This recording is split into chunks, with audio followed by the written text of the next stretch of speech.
Good day. So, this is a recording of what I have presented to the last Thermal Management Expo that I attended from at Stuttgart, Germany.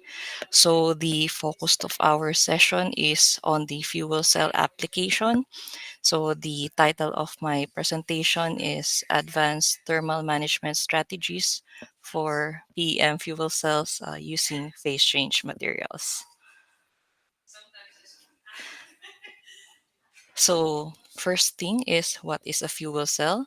So, a fuel cell is a electrochemical device that generates electricity through the combination of hydrogen, oxygen through a electrochemical reaction, and its only byproduct would be water and heat. So there are many types of fuel cells, but for this presentation, we will more focused on the most commercialized type, which is the proton exchange membrane or the PEM fuel cells. So PEM fuel cell, the typical model or design is a stack model wherein its components is on plates form. So the most critical component will be the catalyst coated membrane at the middle, wherein the purpose of this is to pass through only the hydrogen protons from the anode side to the cathode side of the fuel cell. So the next layer will be the catalyst that coat both sides of the membrane. So this one drives the electrochemical reactions of the fuel cell. Next component is the gas diffusion layer, wherein it ensures the uniform distribution of the hydrogen inlet from the anode side and oxygen inlet from the cathode side to distribute uniformly to the surface area of the catalyst layer. Next one will be the bipolar plate that its purpose is to collect the electricity that was produced from the electron flow during the dissociation of hydrogen atoms. And lastly, the focused component for this presentation is the cooling channel that ensures or regulate the temperature on the overall of the fuel cell systems. So fuel cells are actually power a range of application today, from being a backup power first, then it's now being applied as a prime power for critical loads, and most commonly now is for specialty vehicles and EV cars. So as we focus on the thermal management of the fuel cells, we identified some sources that contributes on the heat management of this system. First is the electrochemical reaction itself that generates the waste heat. Next would be the water condensation at the gas diffusion layer. And also last one is the protonic resistance at the membrane itself. So why do we regulate this heat sources? So why do we need to?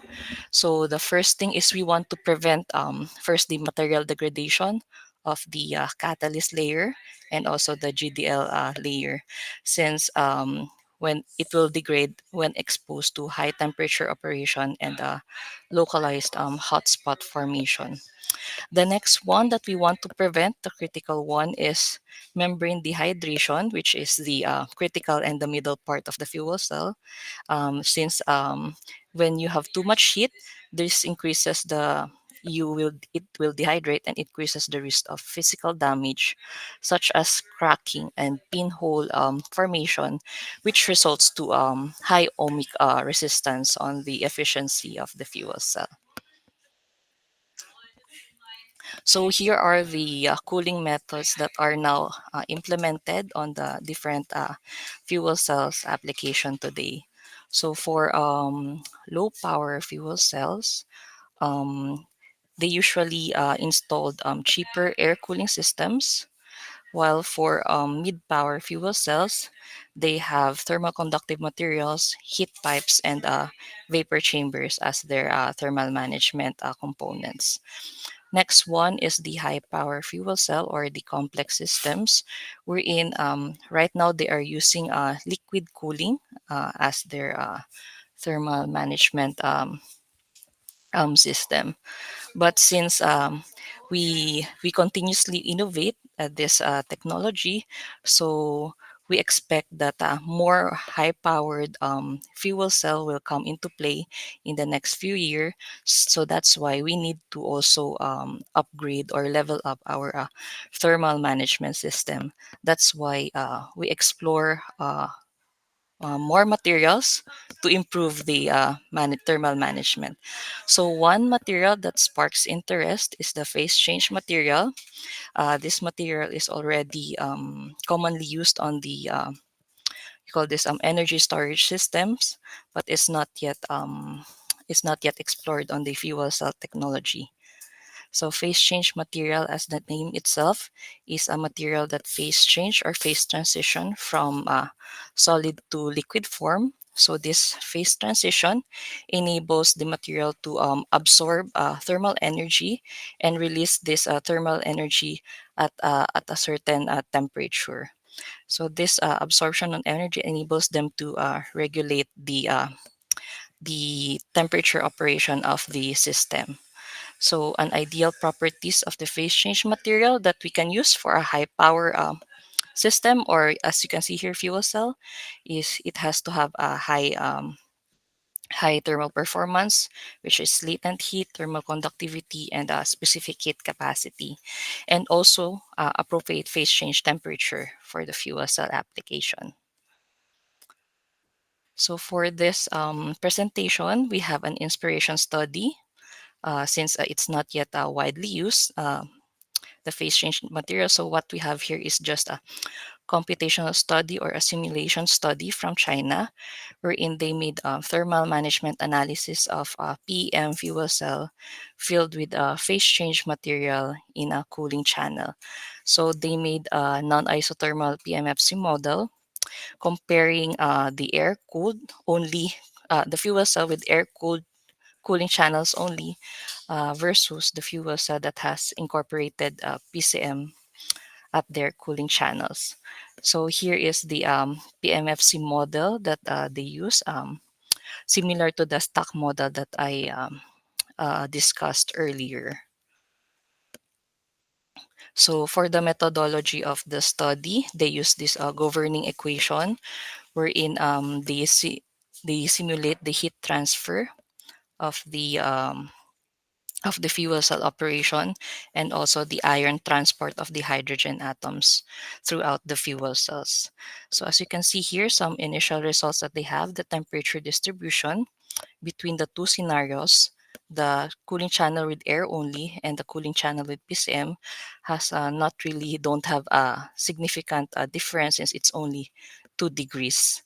So this is not really a failure, but it's a good data for them. They also explored different volume fillings of the PCM throughout the cooling channel, but the results are are still a 2 degrees difference. So for our study, we since they used a more complex software here, what we used for this presentation is a MATLAB software where we have access and we replicate the boundary conditions and the parameters that was used on the study and compare the ACC and the PCM fuel cell using this MATLAB software. The only difference is on the reference study, they used a low thermal performance wax PCM, but for this one, we incorporate a commercialized PCM, which is a Honeywell PTM 6000 that has 6 times thermal performance compared to the last one. So here are some of the initial MATLAB simulations results that we have. You can see here that the fuel cell that has only an air cooling channel operates at 80 degrees, on both of this simulation or the temperature distribution, then when you incorporate the PCM into the cooling channel, it drops down the temperature to a 20 degrees, which is a very significant difference if this is much more significant if the fuel cell is already high powered and operating at a much higher temperature. So the 20-degree reduction is a highly significant results for this simulation. The next significant result is the comparison of water molar fraction, wherein the fuel cell with air cooling channel has 0.28 molar fraction. You can see here the blue distribution. Then when you incorporate the PCM, it increases to 0.36 or 0.37 water molar fraction. So this is because PCM enhance the condensation effect, which stabilizes the temperature and promotes moisture retention, which we want on the membrane that we don't want to dehydrate. That's why this has positive implications on the membrane itself. So the efficiency can be on the membrane can be can we can see at the PEM conductivity simulation here at the left side, wherein you can see that the fuel cell with the PCM cooling channel has more uniform conductivity compared to the one with the air cooling channel only. So this is, we can see here that it will be much more efficient on the hydrogen proton transport. So since this is just a 12-minute presentation, so summarizing the advantages of PCM integration on the PMFC cooling channel, they can be they offer temperature stabilization, which he discussed the 20 degrees reduction on temperature, enhanced water retention, and also has a positive impact on the membrane efficiency or the conductivity impact. And since this is yet a simulation and not yet fully commercialized, so there is a commercial potential, also an implication on how we optimize the fuel cell designs of in the near future or when we have a high power fuel cell. So thank you for listening for my presentation, and that is all.